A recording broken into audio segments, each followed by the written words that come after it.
So with this initial trend indicator being part of the alert, of every single alert on the PRS platform, and my approaching these people, not only just to kind of say, hey, I appreciate you making this part of your analysis, but also, how do you read it? How do you interpret it? And they had some ideas about interpretation, and obviously, having written the software, they obviously understood what calculated it. So, suffice to say, as luck would have it, over time, I was able to really become part of the instructional, educational process of telling people how to use the indicators, because I find that programmers understand the nuts and bolts of why it does what it does, but being on the other side of the software, actually using it in a live market for years, I had pretty good ideas of what I found worked as well. And so, like I said, as luck would have it, I was able to be a part of the instructional development, how to teach people to use this, because the application of a piece of software, to me, is where the rubber meets the road. Having it is one thing. Understanding how to use it, that's a whole other thing. So, in particular attention to this initial trend, which, again, is really something that you will not find on most approaches. Most people don't discuss the underlying trend of the market as part of the analysis and part of the setup. So what is the initial trend? I've ramped this up enough, right? The initial trend is simply the preceding market direction that occurred before the pattern basically completes. What do I mean by that? As the pattern is developing, however many candles it takes, and you can see that here in the length, however many candles it takes, this one took 103 candles. During this 103 candles, what was that predominant trend? In other words, preceding the completion of this pattern, when we actually got the alert at the 103rd candle here, or whatever the length may be, what was that preceding trend? Well, according to the initial trend and this 4-bar reading, the preceding trend was actually a range-bound volatile cycle, which, if you are a fan of Charles Dow theory, you know is also known as a distribution market cycle.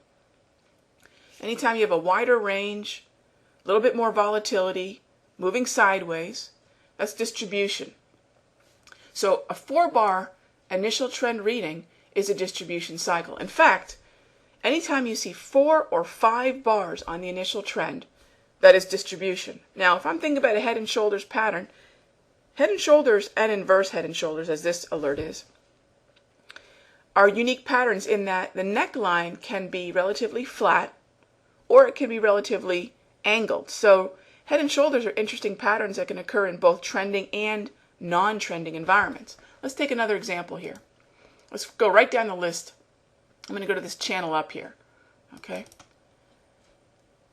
So take a look at this channel up. And by the way, this is the live platform right now. I'm not a big fan of the well-chosen example. You guys are looking at my platform as it looks right now, and we're just going to go right down the list, and I'm going to discuss the initial trend and how it impacts your potential trade entry.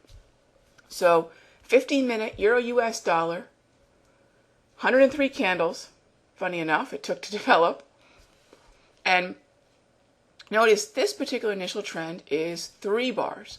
Now, 1 to 3 bars of initial trend actually indicates accumulation, or a more narrow, more quiet sideways market. So we've talked about 2 initial trend readings here on 2 very different patterns. One was distribution, this one's accumulation.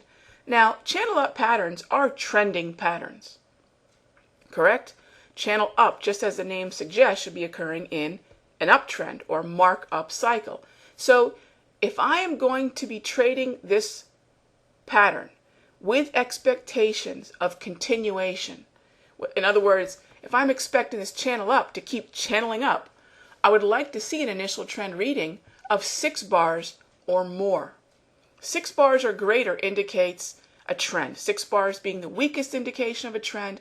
10, the maximum reading, indicates the strongest trend. So 6 to 10 bars would lead me to believe that the initial trend is suggesting either continuation, in other words, support and a bounce off this lower line of the pattern, or continuation momentum through the resistance, the top line of this pattern. I don't have that scenario though, do I? I only have 3 bars. So what do I do with this? How does the initial trend actually give me insight into what the potential entry style would be here on this trending pattern?